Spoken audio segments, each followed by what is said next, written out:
Growing up and struggling in pornography addiction and sexual brokenness, it was a topic that I rarely ever heard discussed, but it was always directed towards the boys.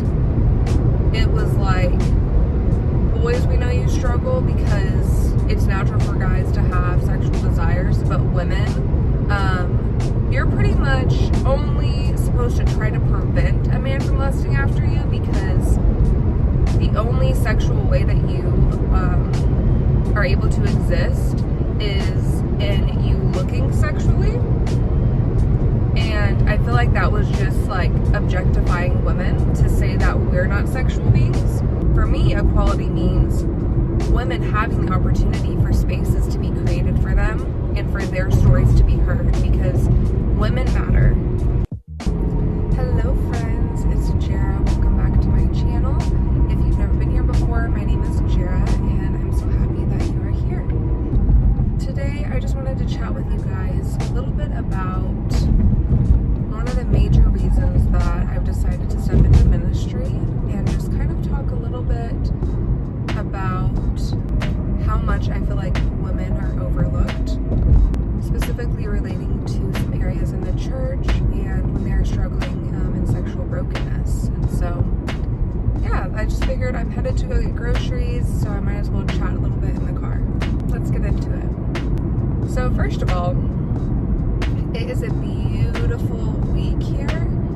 We've had a lot of back and forth with the crazy winter weather. A couple weeks ago we had like a crazy blizzardy ice storm, and now the past 2 weeks we've kind of went up and down from some beautiful days where it would be in the 70s, and then some other days where it's like in the 40s. This week is like pretty much all in the 60s and 70s, even some high 70s, so it's starting to warm up. And I'm not gonna lie, I am so ready for spring, because I definitely feel like I struggle with like winter depression, because when everything turns gray and freezing cold and it's all brown and everything's dead, I really thrive when I'm able to get out in nature. I think I feel closest to God when I'm out in nature. I have so much peace, and we love to go on walks. So in the winter, when we are not able to be outside very much, I really feel like that affects my mental health. So now that it's starting to warm up, I am so happy and excited for that. I'm ready for everything to turn green again and to enjoy the warm weather, but I'm also not ready for the burning hot summer at all. I'm actually quite the summer hater, I must say, except for like pool days with Cove. So besides that, I'm not really a summer fan. But anyway, happy for that, enjoying the beautiful weather, and we're just on a work trip this week, and Kobe will be here next weekend. So it's just me and Code Bear at the house this week, which is very quiet. And also, since I'm stepping into my ministry, I am working from home with that. So definitely a new groove I'm kind of getting used to, and just realizing that I want to focus a lot more on filming and giving some education and just discussion about these type of topics. So I figured I would jump into this one specifically today.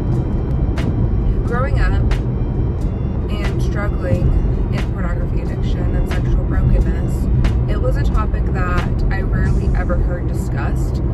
I think maybe I heard it mentioned a couple of times maybe throughout my whole teenage years, but it was always directed towards the boys. And so I would hear a sermon that said something like, you know, boys, if you struggle with addiction, you need to like come out of the darkness on that and not do that, which, first of all, very helpful instructions there on how to break free from that. But then they would pretty much say, in women, you need to make sure that you're not making a man lust after you, because that could make him struggle and make him want to watch pornography. And so the fact that it was like, boys, we know you struggle women, you're pretty much only supposed to try to prevent a man from lusting after you, because the only sexual way that you are able to exist is in you looking sexually. And I feel like that was just like objectifying women to say that we're not sexual beings and that we're only here to be pretty much eye candy for men, but only when you're married. So therefore, don't try to look attractive or even just dress appropriately for your body type, because if a man can see your body type, then you're going to be lusted after. They can go to hell, or they could become addicted to pornography because of you. So really a lack of responsibility on the men's part for that, for sure, and objectifying the women. About 5 years ago, when I started my recovery journey, I only had started to follow a couple of pages that were focused on pornography. One of them was called Fight the New Drug, and I still follow them, and I appreciate all the work that they do. And I can't remember, maybe if there was a couple more.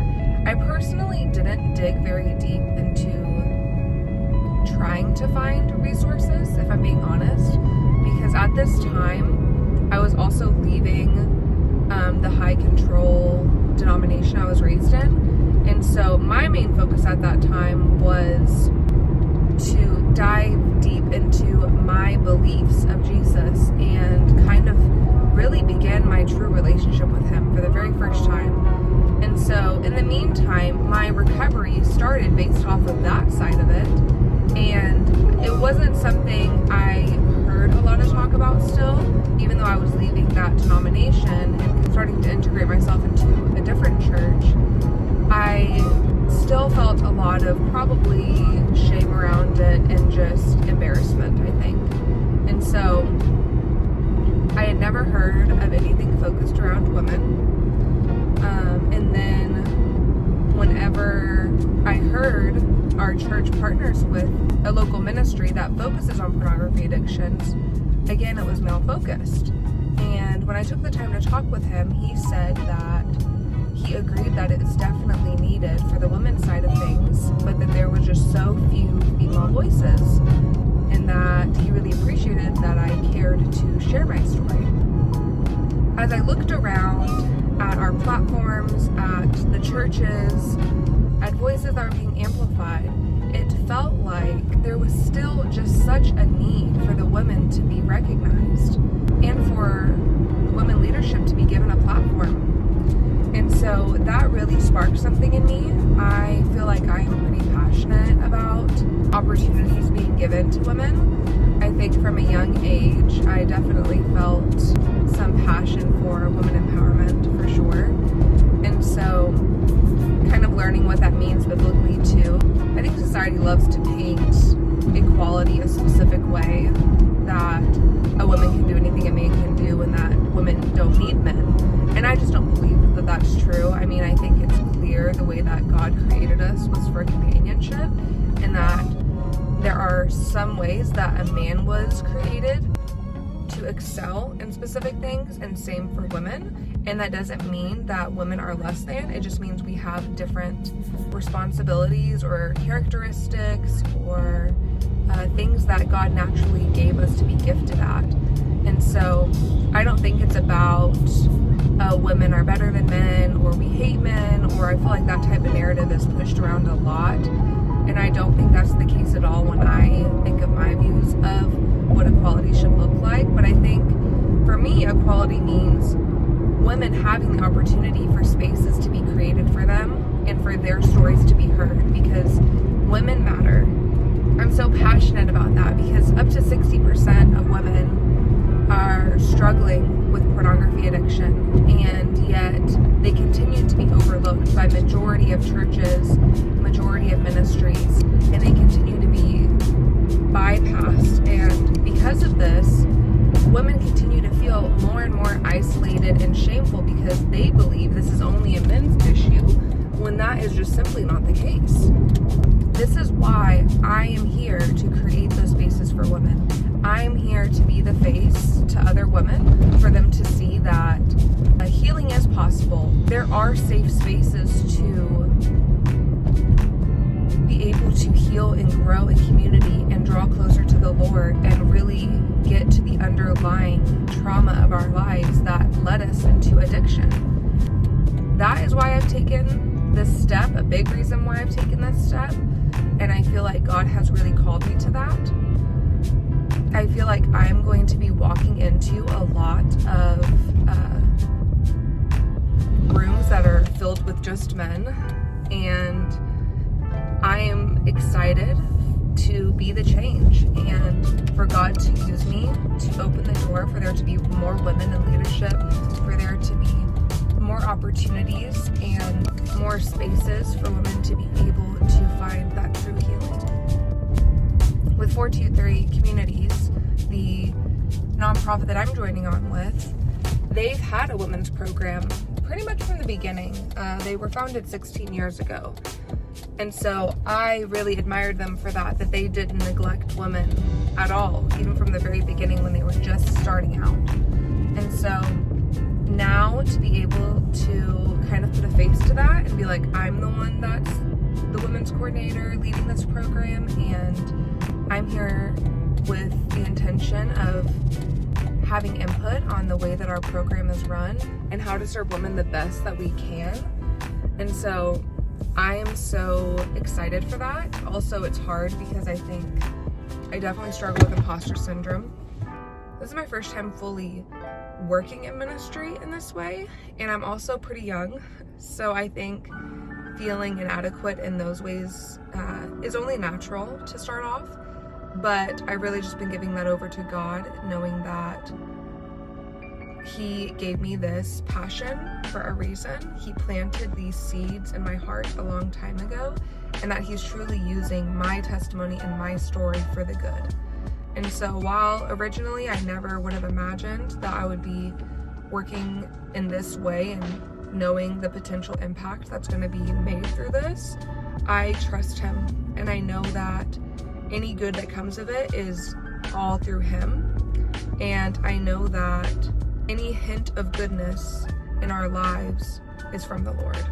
And I'm just so grateful that He chose to use me and to speak through me, because I know that I get no credit for any of this. This has literally been Him leading me, guiding me, speaking through me for the past 5 years. And even through my own addiction cycle, those 7 years of struggling, He was with me in that too. And so I'm just excited to empower women. And so if you want to help support me in my role, I always link my donation fund link where you can either select a one-time gift or a reoccurring every month.